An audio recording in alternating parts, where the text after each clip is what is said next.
Hi, I'm Nicole, and I'm going to be teaching a 9-week Fundamentals of Herbalism class. And this is an introductory class to what herbalism is and what an herbalist is, and just kind of a general idea of what's going to be in the class. I've been an herbalist for almost 20 years. I went to an herbal program in 2006, a 2-year program to study herbs, and I ended up doing the clinical herbalism program there. And I also have part of a master's degree in clinical herbalism. I've also studied various healing arts such as shamanic energy healing. I've studied astrology and medical astrology.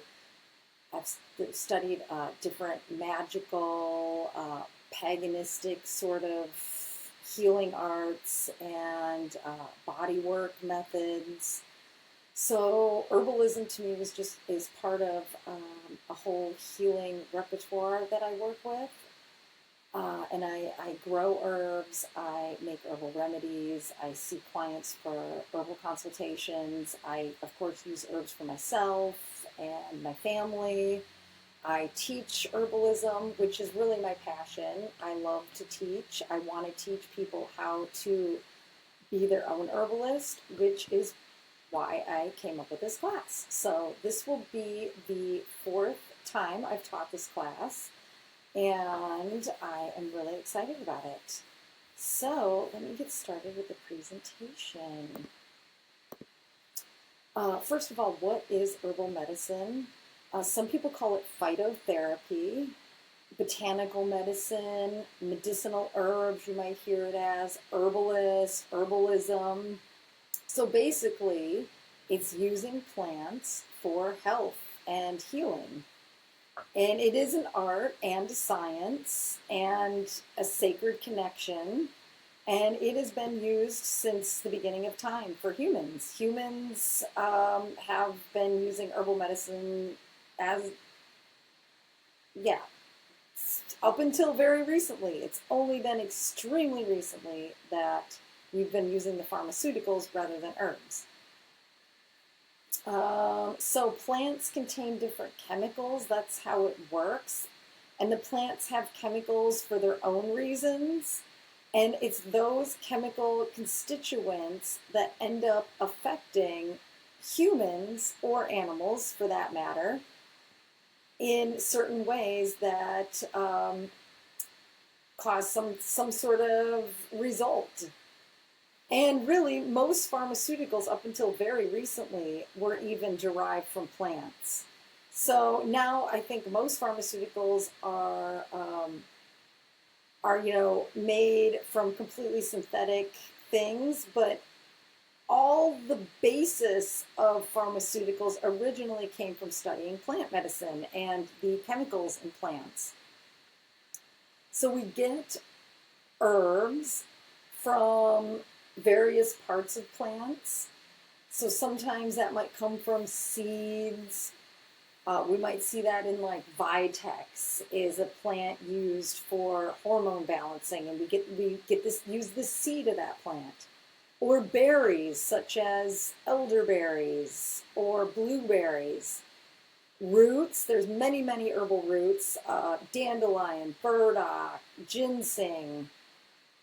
Leaves, many leaves. We might use holy basil leaves or vervain or sage or hundreds to thousands of other types of leaves. Bark, lots of tree barks are used, such as oak or willow, slippery elm. Or flowers, maybe calendula or linden flowers or violet flowers. So the herbal medicine is going to come from trees. They're going to come from flowering plants. They're going to come from funguses. We use a lot of fungi in herbal medicine, such as reishi or lion's mane, shiitake. And I feel like more and more the fungi are being used for oftentimes immune strengthening and kind of overall balancing of the system. And then we also use lichens and some methodology, especially traditional Chinese medicine. They use animal parts also sometimes. So sometimes they might use deer antler or different animal glands or parts of animals. But I personally have not used animal parts, and I think a lot of people might frown upon that. And I think some people are trying to get away from some of the more endangered animals, but that's a whole other topic. So herbal medicines come in many forms. Tea is something that a lot of people think of when I talk about herbal medicine. Well, when I say I'm an herbalist, a lot of people sometimes say, "Oh, so you use essential oils?" I'm like, "No, that's different than herbal medicine. Essential oils is taking one small part out of the plant, and so it's very super extremely concentrated. So I do use a little bit of essential oil in my practice, but mostly I use whole plant medicine, and I may add a little essential oil later. Or sometimes people say to me, "Oh, you're a homeopathist," which is also different. Homeopathy is using a very tiny amount of the plant. It's almost energy medicine because there's such a trace amount of actual plant material in it. And homeopathy has a rich tradition, and there are homeopathic remedies that I do use in my practice, but I am not a homeopathist. That's a whole nother philosophy. So, but teas are, all herbal medicine, all different cultures use teas in their practice, and that's very effective, but sometimes it's not effective for people because they don't have the time or the energy to make teas, or they don't like the taste or whatnot. So I personally really like to use tinctures, which are alcohol extracts. And that in that picture there, that is mostly tinctures I think he's working with. So those, they're easy to formulate. They store for a long time. Once you make them, you have them. You put them in a little bottle. They're very easy for people to take. Of course, they're alcohol, so not everybody takes alcohol, and I always like to bring that up to people. Make sure they understand that a tincture is alcohol. So a syrup is going to be basically a strong tea with honey or some other sweetener added to it. So it's very easy for children to take, or you can add the syrups to different things. The honey helps to preserve it. Capsules, many people get the little capsules that they buy in the bottles, and capsules are very effective in a lot of ways. Sometimes they can be a little bit more expensive than just buying the powders. You can encapsulate herbs yourself. Pills, in Chinese medicine, they have these little compressed pills sometimes. We don't see that so much in the Western herbalism. Powders, I love powders for adding to certain things. You can add powders to food. You can make things with them. You can add them to coffee. So fresh herbs, of course, a lot of herbs we can just eat fresh, but sometimes they taste very bad, or sometimes we do actually need to dry the plants in order for certain things to kind of dry out of them. Certain herbs might have certain chemicals or whatnot in them. So salves are when you take an infused oil and add beeswax to harden it, and then that is going to be something we put on externally. A poultice is also external. That is going to take when we're taking, macerated plant material and putting it on the affected area. And then a compress is where we're going to make a strong tea and dip a cloth in it and put that cloth on the affected area. Or sometimes you can just bathe yourself in the herbs. This is really great for children and babies. Or putting herbs in food is a great way to get herbal medicine. And there's lots of cultures that have herbs in their culture that they're taking every day, such as the curries that some cultures have. And those herbs are going to strengthen the system on a daily basis and prevent people from getting sick. And of course, there's many other forms of herbal medicine, and we'll go into that more deeper in the class. So I like to look at the energetics of herbalism, and this is really where it's makes it so much more effective to get the right remedy when we can look at what's going on energetically. So if, we always want to look at temperature, do you have a hot condition, or a cold condition? If you have a hot, inflamed sort of thing going on, then you're going to want to cool it down with herbs. Maybe it's a hot condition and a hot stomach condition, and you read on the internet, oh, for stomachs, you might take this or that. Well, you don't want to take something that's going to make that hotter on your system. So it's important to understand what's going on energetically. And then again, do you have more, a damp condition or a dry condition? Because if you have a dry condition, you're going to want to moisten it. Or if you have too much dampness, you're going to want to dry it. So different herbs are going to work on those levels. And so this is something I'll talk about throughout the whole class, because I feel like once we can understand certain concepts, then you can make more educated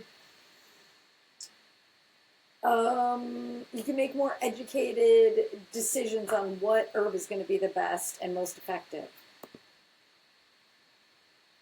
So the history of herbal medicine, like I said, this is people's medicine, and this is what people have been taking for themselves since they started. And so they found Neanderthals with medicinal herbs on them, and they estimated that person to be 60,000 years old.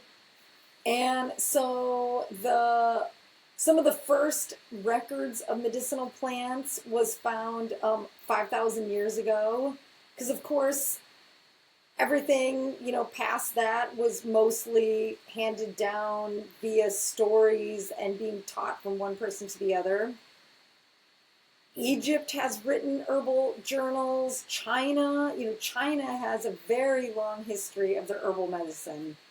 And traditional Chinese medicine is still used today all over and is very effective. And there's all these patented Chinese formulas that have been created over hundreds and thousands of years that have been found to be effective.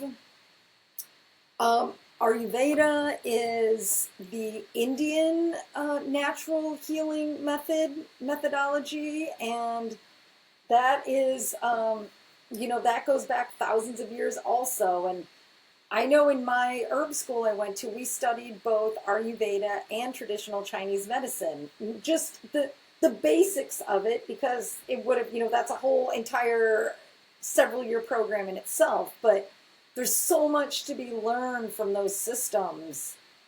And then Hippocrates, he spoke about, using food as medicine and being your healthiest self. And the Bible speaks of many herbs. Now, during the Dark Ages, where people were being killed for their herbal knowledge and all that, the monks, because they were men probably, were able to preserve a lot of this herbal knowledge. And so they actually kept a lot of plants alive and kept the knowledge of those plants. And a lot of the plants that the monks had taken in and continued to use, they have this species officinalis in the name. So when you see a plant name, it'll be the genus and then the species. So, what is one I'm thinking of? Is Calendula officinalis? I think Calendula officinalis. So Calendula would be the genus, officinalis would be the species. So the homeopathists, physiomedicalists, and the eclectics, they were, kind of in the last couple hundred years, and they were really about not doing harm to the body and keeping them in balance. And they were herbalists, but they were kind of also using some chemicals and starting to do maybe some organic chemistry stuff. And then we went to the heroic medicine, where you hear like the four humors, and I think that derived from the Greek medicinal um, ways. But some of those were very harsh. That's where you hear they were using a lot of bloodletting, which is still used today, and it's not necessarily bad. But they were also using a lot of mercury and some other harsh chemicals that were probably killing people. And then, not even that long ago, not even just a little over 100 years ago, there was 22 schools of homeopathy. And then the American Medical Association, I don't know how they came to such power and how a few elitists got to decide what was right and what was wrong. But all of those schools ended up getting shut down, and they were like downright like not allowed to practice. Not even doctors weren't even allowed to talk to homeopathists. It was like, nope, we're cutting all that off. That's all wrong. And so this has been going on for the last 100 years of traditional medicine that's been there for thousands of years, getting, bad reviews, and people being like downright put in prison and murdered for this knowledge. And it made to think that this new way of medicine is the only way, and it is really messed up. So I think we're kind of turning a corner and trying to get back to some of this traditional medicine, because people are realizing that there is merit to that and healing to be there. And it's like, oh, maybe medicine shouldn't be all about money and it should be about healing. Right, yeah. So here's some cool pictures. I love that European apothecary on the left. That's awesome.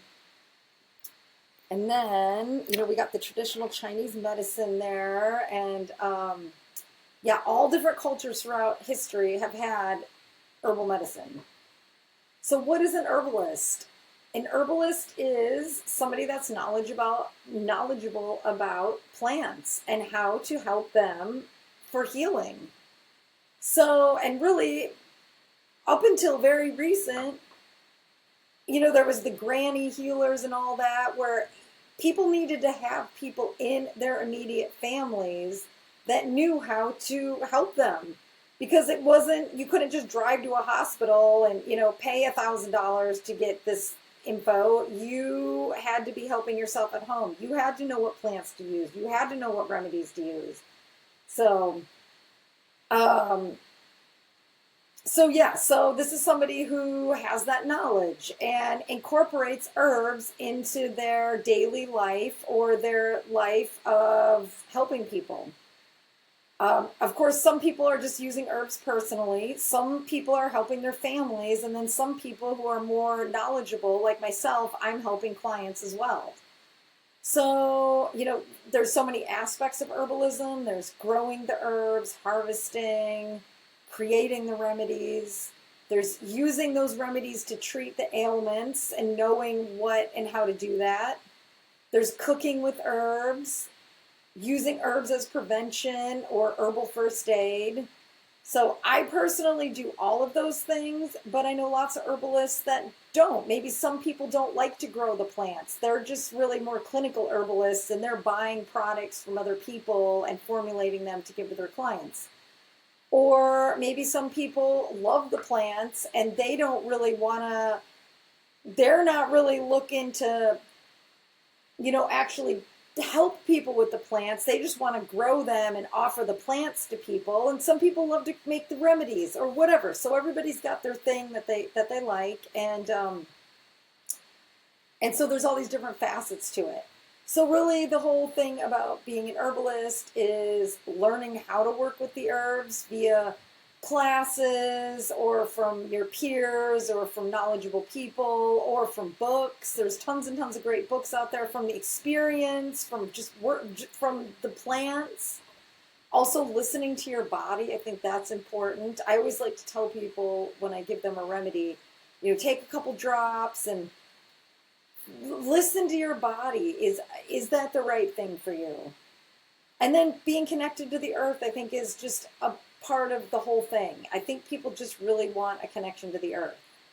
So this picture is actually my herb cabinet at home. I mean, I see this picture was probably taken like 3 years ago because I see 2021 on a bunch of the bottles. But this is actually what a real herbalist herb cabinet looks like, which it's messy and there's stuff everywhere. And stuff is shoved in all kinds of corners in my kitchen.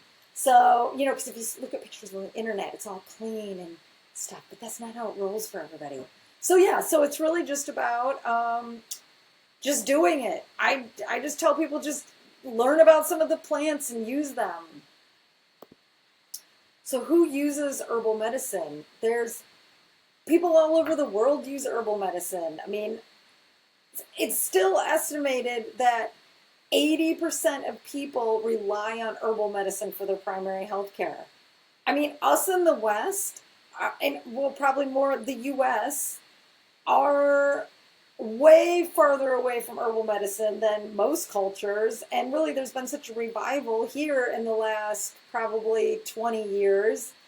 So it's estimated, this is what the New England Journal of Medicine, that 1/3 of Americans use herbs. And nearly 70% of the people taking herbal medicine, were reluctant to tell their doctors. This was a slide I believe I did for the medical students. Well, because a lot of doctors, they really don't know. They don't know a lot about herbal medicine. And if you have a doctor or a nurse practitioner that does, then that is wonderful because everyone can benefit. There's always going to be an herb that's going to benefit a situation. And not to say that there isn't, sometimes definitely there's a need for pharmaceuticals. And, you know, I know herbalists that are like so anti-pharmaceutical, and that's not helpful either. It's like it really needs to come together. But there's a lot, I've heard a lot of clients say, oh, my doctor said herbs don't work, but he said they're dangerous, so don't take them. So it's like, which one is it? Is it dangerous or do they not work? Because that sounds to me like somebody who doesn't know what they're talking about. And which most doctors don't, because they don't even know anything about nutrition. So it's unfortunate, and I don't know what needs to happen for that to get to a better place. But it seems like if there was places where there was a bunch of different kind of practitioners, you know, without being judged, that people could really be helped. But that's my vision of things. So in my personal life, I have met all different kinds of people that are into herbal medicine. I mean, of course, people come to me about that. People talk to me about it all the time. I mean, in my world, most people are into herbal medicine, at least to some point. And people don't want to take pharmaceuticals, at least the people I talk to. That's not for everybody. That's this. You know, and it amazes me how I meet people who are young, old, rich, poor, you know, all different cultures, different, you know, areas of the country or the world that are into herbs. So it's different people are exposed to herbs for different reasons. And sometimes it's because they can't afford anything else, or sometimes it's because they aren't getting results from the meds, or they have become addicted to the meds and they want to move beyond the meds, or they don't feel good, or they're having side effects, or they want to become rebalanced. So I feel like herbs are not like take your medicine away and take this herb instead. It's a different approach, which I'll talk about. Here's some more cool pictures. I just love all the cultural herbalism. You know, and all cultures have their own plants they work with and their own herbal healers and their own way of doing it. So the most effective applications of herbal medicine, herbal medicine isn't going to be for every single situation. Sometimes people do need to take pharmaceuticals. But prevention of chronic and acute issues, absolutely. I think prevention with herbal medicine is wonderful. That is where it really shines. And if you know how to effectively use herbs for prevention, then you're not even going to get to that place of needing something stronger in most situations. And that prevention is not something that the medical industry talks about. And it's really messed up that that's the case. Because, I mean, I've been seeing billboards lately where it's almost like, when you get cancer, we'll be there for you at the cancer center or whatever. And it's like, whoa, hold up. Why aren't we talking more about prevention? I mean, so yeah, that's whatever. So infection, herbal medicine is very effective for infection, especially if you use it in the beginning. But I tell people, I mean, people sometimes really try to treat a hardcore infection with herbs, and most people, you have to be very diligent and be working with somebody with that. And I tell people, so it's okay to have to get antibiotics sometimes. Antibiotics really do save lives, and people throughout history have died from infection. To this day, people die from infection. So sometimes you have to go get the medicine, but also sometimes it's very effective to take the herbs and the antibiotics. And sometimes taking herbs for the side effects of certain pharmaceuticals is good too. So wound care, there are so many great herbs for wound care. I mean, all wound care nurses should be using herbal medicine. I've talked to wound care nurses, and some of the stuff they've told me, I'm thinking, gosh, there's some simple remedies like plantain and calendula and comfrey that can do absolutely amazing things for healing wounds. And of course, with wounds, it's going to be, if we're really compromised in our body, sometimes we have to strengthen the system so we have the strength. Our body has the strength to help that situation. So respiratory can be so great. There's such great herbs for respiratory stuff. I mean, echinacea, elecampane, thyme, pleurisy root. Those are some that come to mind. But yeah, there's different ways. You know, you can even inhale herbs, or use the nebulizer with herbs. So GI inflammation and ulcerative issues, that's a really effective use of herbs also. And that's not always going to be, because I have a kid that had a lot of GI issues, and I tried all kinds of herb stuff with her, and it wasn't really helping. And then finally it went away one day, but I don't know what that was about. She was having GI issues for a couple of years, and it was frustrating me that I wasn't helping her.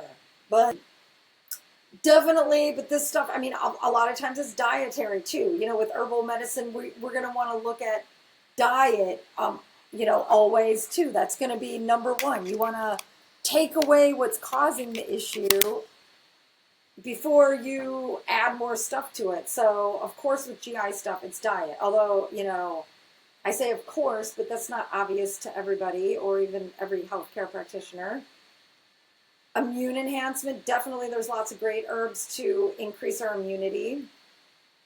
Protection against the adverse effects of drugs. So there's lots of herbs that can help with the side effects of different pharmaceuticals or chemo or whatever. Stress and anxiety, that is super excellent use of herbs. There are so many wonderful herbs that help with that. And, on a lot of these, like most of these, there's like a whole class in the class I'm teaching on each of these aspects. Cardiac health, which kind of goes along with stress and anxiety. There's different herbs that really help with that. I mean, if you're having a heart attack and you're about to die, you want to go to the hospital, okay? Like, there's a limit, but this is a preventative thing. It's a thing that, okay, you're imbalanced. You can rebalance yourself with herbs and diet and lifestyle. Of course, diet and lifestyle, again, it's always going to be part of it. Which is why sometimes people don't want to go the natural route. They just want the pill. They don't want to change their stuff. And people that want to go to an herbalist, they're going to have to accept that they might have to change some of that. So withdrawal from drugs and pharmaceuticals. I've had lots of success helping people take the edge off with certain adaptogens or anti-anxiety herbs when it comes to withdrawal. Women's health, there's all kinds of help with women's health. Everything from menopause, pregnancy, PMS, PCOS, hormone imbalance. I mean, that's a whole, that could be like a whole 9-week class just with that. Mental, emotional, that's kind of with stress and anxiety. There's like a lot of vibrational medicine you can use in herbal medicine. Vibrational healing, more energetic, that's something I do that. I use herbs a lot in, energy healing ways myself. So what is the evidence that herbs work? So first of all, they have done a lot of studies. If you look at PubMed, there are thousands and thousands of studies on herbal medicine. And there's gotten to be like so many more over the last 10, 20 years. And I don't look at all that many of those studies myself, but when I was going to school to get the master's degree, it was very evidence-based, and I was really sick of looking at research. So I decided to drop out of the program. Because to me, I don't care. I do to a point, but I've now over 20 years of doing this, I've seen kind of what works for people in a lot of ways. And so I like that. And I also like looking at, the history of how it's been used over thousands of years. So constituent studies. So that's, where they're taking one chemical out of the plant and they're seeing what that one chemical does. So there's certain plants that they, like silymarin, for instance, that comes from milk thistle. They found that the silymarin is the one chemical that's most effective at regenerating liver cells. So now they have a standardized extract of that. But that's another way that they've seen if it works. But also historical uses. This is what I find the most interesting. I mean, there's thousands of years of use of certain herbs, and how has it been used? And if it's been used for 5,000 years, to me, that is going to say a lot about its effectiveness. So plant communication, there definitely is plant communication. I've communicated with plants many times. That's how I think people began having relationships with plants. Also people have watched animals with plants because animals will eat certain plants. Certain bears are notorious for using herbal medicine and having different herbs that they'll eat when they have different ailments. Ancestral memory, our ancestors, every single one of our ancestors, I don't care who you are, there's no cultural appropriation bullshit going on. All of our ancestors used herbal medicine, which I think is cool. And that's why it's cool when I talk to a group of people who come from all different kinds of cultures, and they're like, oh yeah, my grandparents still use herbal medicine, or my parents, and that's just cool. It's like, yes, we're all connected with the plants. Dreams and visions some people get, biblical wisdom, and our personal and collective experience. Of course, like we're all going to have our own experience, and not one thing is going to be for everybody. So just because like Joe Schmo on the internet took something, that doesn't mean that, that's going to be good for all. So, and then, and then I think people change over time. Situations change over time. I know I've heard herbalists say, oh, some of these diseases that used to be really easy to treat with herbs are not so easy anymore. So I shouldn't be saying treating, because that word is actually owned by the medical industry, and I could get in trouble for saying the word treat or diagnose or medicine. But you know what? I think that like the tides should turn, and nobody can own those words. And I think that industry should be sued for trying to own words like that, because you know what? All those words belonged actually to the herbalist for the last like 60,000 years. So whatever. So yes, so that's all the ways that we, I feel like they're in the class. This is why I like to do the in-person class, is because we all learn so much by each other's experience. So I feel like that is where half the learning comes from, and where we remember it is when we hear, so-and-so talk about their experience with an herb and how they used it and how it ended up affecting them and benefiting them. So, or not benefiting them. It's good to even hear when people have allergic reactions or bad, sometimes people have bad reactions to certain things and realize that, oh, okay, like I need to really understand that each person is a little bit different. So we need to consider the whole person. This is part of herbal medicine. Because herbs, people try to put herbal medicine in the category of pharmaceuticals. Like, oh, I've heard this so many times. Oh, what herb can I take instead of my medication? And it really frustrates me sometimes because it's never that, medications are designed to, do kind of intense things in the body. Herbs are very different. And sometimes there is, okay, take the herb instead of the medication, but they're a different philosophy. It's different. So if you really want to, to be an herbalist or to really, help yourself, sometimes it's a first aid thing and it's purely physical. But oftentimes if it's a chronic issue, it's going to go into all of these deep things. A chronic issue for somebody is never just physical. It's going to be, possibly all of these things, emotional, mental, genetic, environmental, it's so funny. Our environmental stuff, people are like, oh, who cares? Like, whatever, like we can do whatever we want. But we cannot be healthy individuals when we were in an unhealthy environment. And too many people don't understand that. So it's really maddening. So that's a whole big thing. And I feel like cancer is an environmental, social issue. And that's why it's difficult to help people on an individual level with that, because it's a much bigger dragon.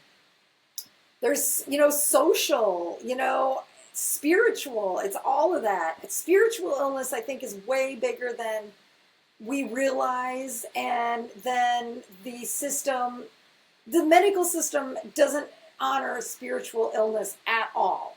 I mean, anybody who even speaks of that gets poo-pooed. I mean, now I know, it's like they're starting to be like, oh, wow, stress really does affect the body, and mental, emotional stuff really does affect the physical. Oh, everything is not just physical. Oh, wow, every system is not this independent system that does not rely on everything else. It's like, what? Whoa, okay, great. I'm glad you're coming to those deep realizations. But spiritual illness, I think, is actually a lot of cultures around the world understand that, and our culture does not, and that is very unfortunate. Oh, here's a couple good Hippocrates quotes. If someone wishes for good health, one must first ask oneself if he is ready to do away with the reason for his illness. Only then is it possible to help him. I love that. I love Hippocrates, and maybe they didn't even come from Hippocrates, but he got, given his name on them. But I love these, which is about, like, we need to make these changes in ourselves. It's not just about plugging in some herb or plugging in some drug and all of a sudden everything's okay. It's like, if we really want to be healed, then we have to figure out what is going on in the first place, which almost always there's some cause. We have to figure that out. So this was a slide I did for the medical students also, because it says patient. And, that's interesting. I would never call one of my clients a patient. That would be like also illegal. I'm not, they're not patients to me because I don't have an MD or, whatever after my name. So, I don't think client is the best word either. So I wish there was a different word. Maybe somebody can come up with a better word. Somebody that's like, hey, I'm trying to help them, help themselves. But yeah. But anyway, the reasons why a lot of people use botanical medicine is the cost. That's a huge factor for some people. Some people have almost no money, and I teach them how to harvest their own dandelion roots, and process them themselves and yada yada or whatever. So, and also the dissatisfaction with conventional medicine is huge. I mean, that's what so many people that come to me, that's their thing. They're not being helped. I've heard so many times people be like, oh my gosh, I've been to all these doctors, I've gotten all this testing, I've been put on all this medication, nothing's helped, it's only made it worse. Then I always say to people, well, what order did the doctor give you steroids, antidepressants, and antibiotics? And I joke about it, but honestly, so many people are like, how did you know? And yeah. So the unfortunate thing, and it's not like the individuals in the medical industry are like trying to, be stupid or something. It's like people like that industry, I feel like it's not set up for people to listen to people. It's like you got to really investigate what is going on with somebody. Like, where did this start? Like, why is this happening? Like, what is the cause? That takes a lot of looking into it and talking to somebody. You can't just ask them, generic questions and then get to the heart of it. So, I mean, maybe you can for first aid situations, but for chronic issues, that is a deep issue. So, but yeah, there's a lot of people that, at least, like I said, in my world, that are very frustrated by Western medicine. And they don't know what to do. There's it's hard to find somebody to turn to for that. So, and it's more than just the plant chemicals, like we would be taking a pill. I think it's so much more. There's this connection we have with nature and the plants, and this has been throughout history. So, and usually there's no side effects. I mean, there is sometimes, and people do have negative effects from herbal medicine. But I will guarantee that the side effects from herbs are way, way, way, way, way less than pharmaceuticals. And they're much more gentle. They're not so intense on the system. But again, herbs are more gentle than pharmaceuticals, and they're not going to change things immediately always like pharmaceuticals do. And some people don't, they want the change immediately. And that's fine, Those people aren't looking for herbal medicine. Rebalancing, that's a huge thing. Rebalancing is something that's really talked about in like the traditional Chinese medicine and Ayurveda. Acupuncturists, I love acupuncture. That's really trying to rebalance the system. Instead of just dealing with symptoms, it's what's going on. Let's get things flowing again. And a reconnection to nature, I think, is like in our hearts, we just really want that. And I think our disconnection to nature is actually a huge, that's like the number one reason for all the issues we have in the first place. So some diagnostic stuff, I will talk about some diagnostics in the class. I wanted to bring up some stuff. Tongue diagnosis is so interesting. I do some tongue diagnosis, and I will talk about it throughout the class, showing different tongues and just different ways you can look at people to understand what's going on for them. Because again, I feel like the most effective way to help with herbal medicine is to look at things from an elemental perspective. And the tongue speaks to us about what is going on elementally in the body. Whether we have heat or dampness or deficiencies or over or too much. So, pulse diagnosis some people use. I don't personally, but it's fascinating. Iridology. There's face diagnosis where you can look at all the lines of the face. But it's good to I just wanted to bring this up because it's good to just kind of pay attention. I think part of it is our intuition that steps in and says, oh, I'm noticing something here and this seems like off and has this certain vibe to it. So, it helps us to understand what's going on and what to do about it.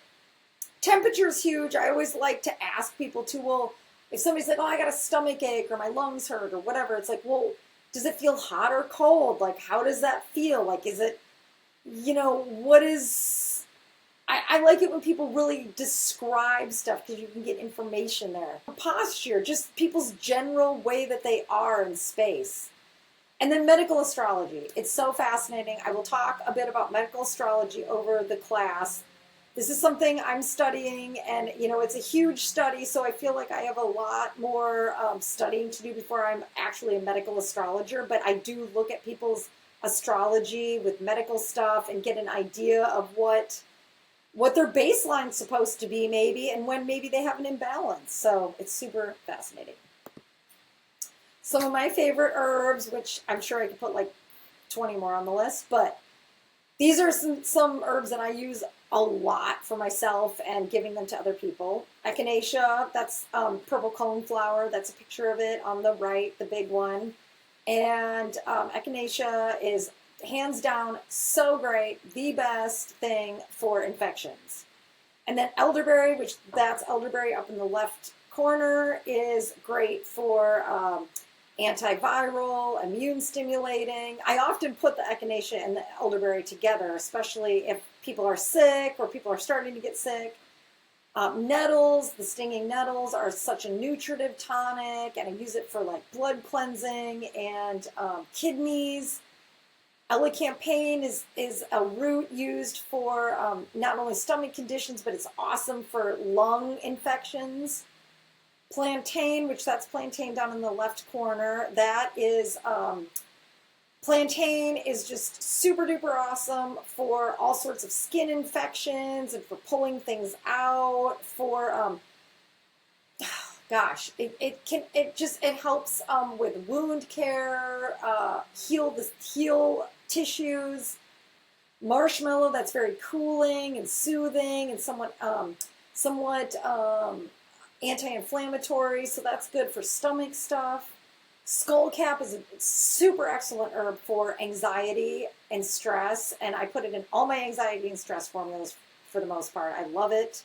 Ashwagandha is an adaptogen that helps that anxiety stress response in our body and helps to balance us out. White sage, I use that more for ritualistic purposes or for clearing. And I do grow my own white sage. White sage is a plant that is endangered, which at the class we'll talk about that. There's a lot of endangered plants out there, and we can either use alternatives or grow them ourselves. Garlic is just awesome for not only infection or prevention of infection, but it's also good for the heart and lowers blood pressure. St. John's wort is good for nerve pain, nervous system disorders, depression. Thyme is great for infections, antimicrobial. It's good. It's a good expectorant to get stuff out of the lungs. Rosemary is awesome. That is a bit of an anti-infective, antifungal, but it's like really great to be a cerebral circulant and get the energy chi flowing. Reishi mushroom, which is a lot of mushrooms that I would use, but reishi's awesome. That's good for the heart. It's an adaptogen. It is an immune booster. And then calendula is so great at wound healing, and it's a lymph mover. So we'll definitely talk about all of these in the class and go, way, way more into detail about how they're used and all that. So this is just, every class will talk about a certain handful of herbs that have to do with the body system, because the class is really broken up into body systems. But I just wanted to show you an idea of this. Oh, I misspelled the scientific name. Withania, W-I-T-H. I misspelled. It's not Withania for the genus of that plant. So you always want to know what part's used. The root is what's used on ashwagandha. People all the time are like, oh, so burdock, so do I just pick the leaves and eat them? It's like, no, don't do that. Sometimes one part of the plant is medicinal, amazing, and the rest of the plant is toxic. Kind of like tomatoes. You eat a tomato, but you don't want to eat the tomato leaves. So you always have to know which part of the plant and how to process it. Because, with ashwagandha root, I dry it before I use it because it is in the nightshade family, so I feel like drying it like gets rid of some of that solanaceae or whatever chemicals are not desired. So yeah, and then the actions, and we'll talk about this in the first class about herbal actions, because a lot of herb books you open up and they're going to have words like this, these medical terminology words that what do all those mean? So, this is the ones specifically for ashwagandha. It's an awesome adaptogen, antioxidant, sedative, aphrodisiac, rejuvenator, absolutely. And then some of the uses, we'll talk about the specific uses. I like to look at the uses of what's gone on over history, how they've been used, and how they're being used today. Not, I may look at a little bit of study stuff, but I just like to see, okay, how are people using them and getting effective use from it? And then preparations. Different herbs are going to have different things, different ways of preparing. Some stuff you're going to want it to be a tea. Some stuff, it's never going to be a tea. It's always going to be a tincture because you got to make it fresh plant or something. So, each plant is going to have its own way of preparation. And then contraindications. Some herbs don't really have any contraindications. Many plants are contraindicated in pregnancy. Now for ashwagandha, I think I know plenty of people that have taken it while pregnant, but it is frowned upon by some people during pregnancy, and I've known some people who are like, I don't feel like that would be good for me, even though it says I should take it. So, so everything is going to be individualistic as far as whether it's right for us or not. But this is in the nightshade family, so people that get inflammation when they take nightshades should definitely, pay attention to your body before you start taking large amounts of this, as to not exacerbate the inflammatory issues. Here's just some more. This was taken off this one website that is for functional medicine doctors, and they have done a lot of good research into herbs, and they're trying to, teach healthcare practitioners about herbs. I think AARM is what that is, and I don't know what that stands for, but I can get you that information. And then every class I like to talk about a different type of herbal preparation. One class might have tinctures, one class might have how to make syrups, how to make salves, how to make infused oils. So this is the intro class, and I just wanted to talk about drying herbs, which this is my herb dryer in the picture, and it's a really cool herb dryer. I got it at like a marijuana supply store, which I've never dried marijuana on it, but I'm like, that's cool. If you want to find something cool, the marijuana people, they've invented it.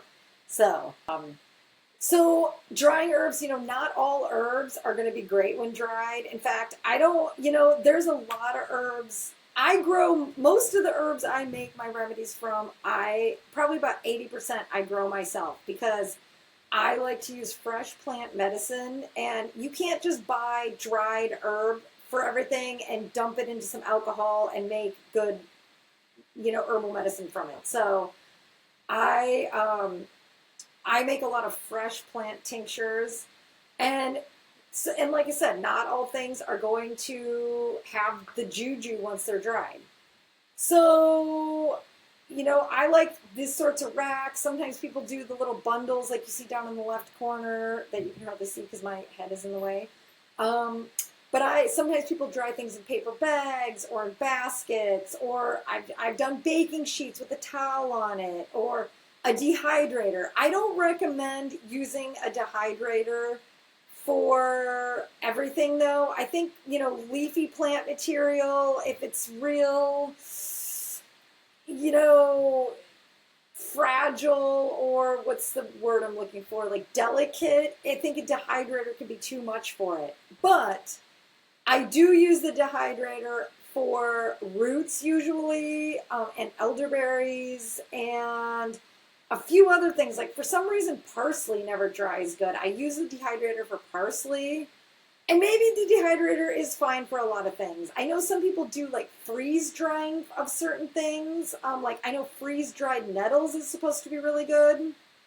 I don't know all that much about freeze drying, but and then if you do dry, you want it to be in a shaded place. You don't want to dry things in full sun. That is going to anything that's in sun and getting the sunlight on it is going to break it down a lot faster. So I like to just, ideally you'd have like a fan blowing and it'd be a warm place in the shade and it'd be its own little drying place.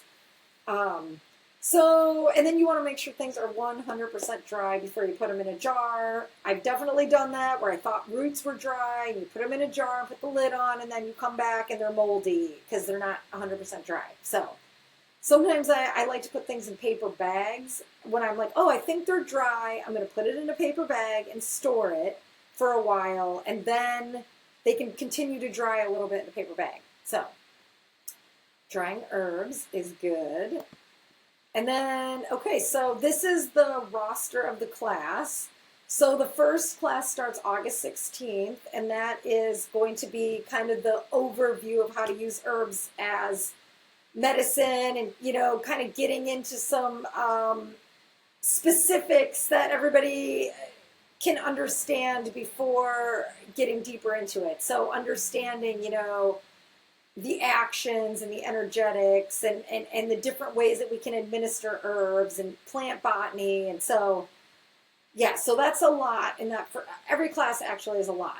Each one of these classes could be a 9-week class, but I've consolidated. I've taken all of my, I've probably used about 30 herb books to put together to put this class together, which was a very long process. I did this in 2020 is when I made this herb class. I had been having a voice in my head for a couple years telling me to do this herb class, and finally I did it. I was like, okay, I don't argue with voices in my head. So then we'll get into prevention. So the class is every Wednesday starting October 16th, except for the week of Thanksgiving. That week we don't have class, and then it'll just go to the next week. So then, the immune system, which is kind of like, okay, what do you want to do first? You want to help the immune system to be strong so you don't get sick in the first place. And then we go to the blood, the liver, and the heart. And then, you can see there, we're going to be making things in each one of these classes. Fighting infection, herbal first aid, and then we'll go to the respiratory, the GI system, the nervous system, and then we'll talk about herbs for women, men, and children, which, of course, each one of those topics could definitely be a whole class in itself. And if people, if I had, more serious students or if we could get a bigger school at some point, then we could really have more of a long-term program that teaches people how to be clinical herbalists. And then, the last class is going to be more about connecting with the land and the earth and becoming steward and all these weeds we have growing that are medicinal. So that is that class. And then here's just the front of the flyer. This is just me and my low tech sort of thing. But if you are interested in the class, it's going to be at Maraspa. You can go to maraspatherapeutic.com and sign up for the class, or you can contact me at NicolePlantHealer@gmail.com, or you can call me. My number's there. And people call me and ask me questions about herbs all the time, and I'm happy to answer questions. I do clinical, one-on-one herbal consults with people. I don't really, that's actually not on our website because I do work at Maraspa. And so people contact me about that because like I said earlier, I got tired of people being like, I have been on this medication for 20 years. Like, tell me an herb I can take instead. And I don't want to do anything else. And I got frustrated by that. So I stopped really doing clinical herbalism for the most part, but I still do it. Yes, so I'm so excited about the class to start, and I hope everybody got some interesting information from this intro class. And if you do have any questions, feel free to reach out to me. And I wish you all wellness and health, and A wonderful autumn. Mm.